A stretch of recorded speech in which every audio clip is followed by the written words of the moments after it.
2 months later, police execute a search warrant on the estranged husband's home, reportedly finding drops of blood, hair. Tonight, where is Julianne Gonzalez? Let's kick it off with our friend, Inside Edition's anchor, Deborah Norville. Deborah, what do you think about this case? I think it's really something, Nancy. I mean, this is a young woman who had gone to pick up her daughter. She'd gone early. Supposedly, she was supposed to pick her up about 4:30 in the afternoon. She got there at 10:30, according to the estranged husband. And a lot of the information we have is information that came from the estranged husband, a man that she filed to divorce just a couple of months earlier. They'd only been married 6 months, although they'd had this baby together. So there was a big gulf in this relationship. He had had a suicide attempt earlier, so clearly this is a man who didn't want this relationship to end.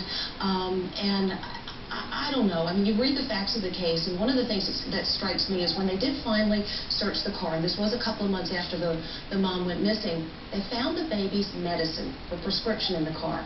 I don't know many moms who would drop their kid off at the sitter or leave them with anyone if they needed medicine and didn't hand the medicine off along with the diaper. Deborah Norville, don't get me wrong. I'm not mad at you. But did you just say a few months later they searched her car? They did. It was at least 2 months before the police actually looked at the car. The car had been found abandoned in a Walmart parking lot, a Walgreens parking lot, about a half a mile from the estranged husband's home. And it finally was taken to a tow yard, and there it sat for a while until finally police looked at the car and searched it. Now, there doesn't seem to be any indication that anybody else had tampered with the car. It just is an awful long period of time when you've got an active missing persons case. A lot of things started happening in this case 2 months after this young woman went missing. 2 months after this young woman went missing, the search warrant was executed on the estranged husband's home, a home he shared with his mother. He apparently lived with his mom along with his daughter, and she had lived there too during that brief period that they were married. In the divorce papers, she states that same address as her residence. She was not living there at the time of her disappearance, and when they made the search, one of the things that's rather interesting is there was a hole in a shed, and there seems to be some conflicting information about just when that hole in the shed was dug.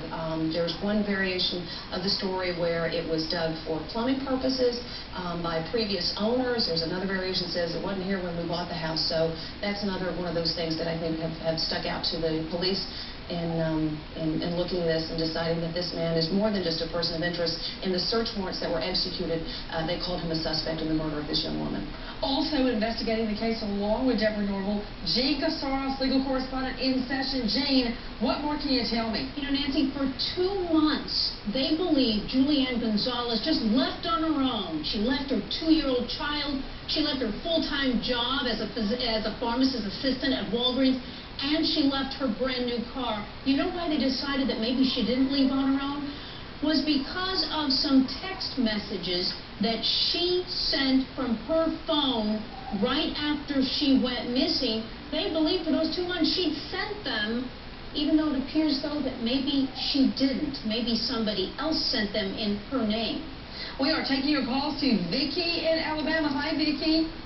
Hi, Nancy. I would like to add, I actually changed my question, but in Texas, it seems like a lot of women are going missing, and the police are really not doing their job. I mean, the girl on the show before, it looked like maybe they didn't have money, maybe they didn't check them out because of that, and on this case, it looks like because of their age, the police didn't check her out. I mean, 2 months and not check her car? Come on.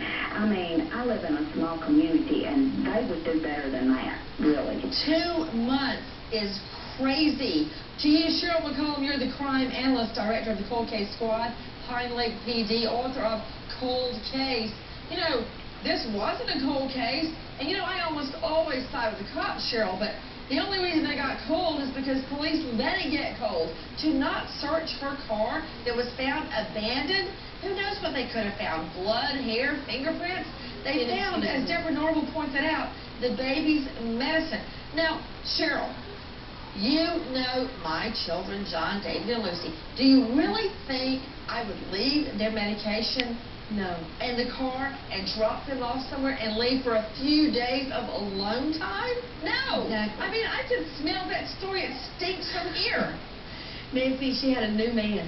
She had a job she enjoyed. She had family. She had future plans. She's got a 2-year-old she adores. This is not when you leave. The deal with the car that bothers me is, how did law enforcement know she wasn't in the trunk and didn't need their help in some way? And the other thing that bothers me is, they're estranged. It's still her husband. I heard him say on your, beginning, come search anything I've got. Then give us permission to search her car. They could have got a search warrant in 3 minutes. Joining me right now, special guest, also taking your calls. This is Julianne Gonzalez's mother, Sandra Soto. Miss Soto, thank you so much for being with us. Thank you for having me, Nancy. Miss Soto, what can you tell me about Julianne as a person? Would she ever have left her children somewhere? Never. Never. Julie would have never done that to Layla. Layla is her everything. Julie was getting away from George because of the abusive relationship that they had. And she did not want her daughter to see that anymore. She didn't want her daughter to live that way. So she got away from George. She was strong enough to do this. She was going on with her life. She had a full-time job. She had just bought herself a new car because her husband took the other car away from her. He said, the car that you have and that you're using to get to and from work, it's still mine, so I want it back. So he took it back, and she didn't argue with him. That's fine, because she was working, and she knew what she had to do, and she was doing everything. She was not a party girl. She was not the type of person that was irresponsible. She would pick up Layla from the babysitter every day, drop her off, took her time, working, being a pharmacy technician. She made sure that Layla had everything that she needed at all times. You're right about the medicine. Julie, being a pharmacy tech, knows how important it is to have her medicine with you. Why would she not give it to George if she was going away? Miss Soto, everyone taking your calls is Julianne Gonzalez's mother. Take a look at Julianne Gonzalez. The tip line number is 512-477-3588. Take a look at this woman left behind her little girl. Weigh in, Deborah. Miss Soto, I'm curious. This is Deborah here. What do you think happened to your daughter? I think George knows exactly what happened to her, and I feel that there's more than one person involved. He couldn't have done this by himself because he did have Layla the day that Julie disappeared.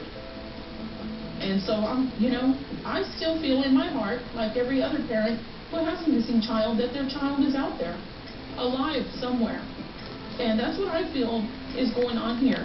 Maybe he set her up to be kidnapped or taken away, or just gotten rid of, just so she wouldn't be in his way anymore.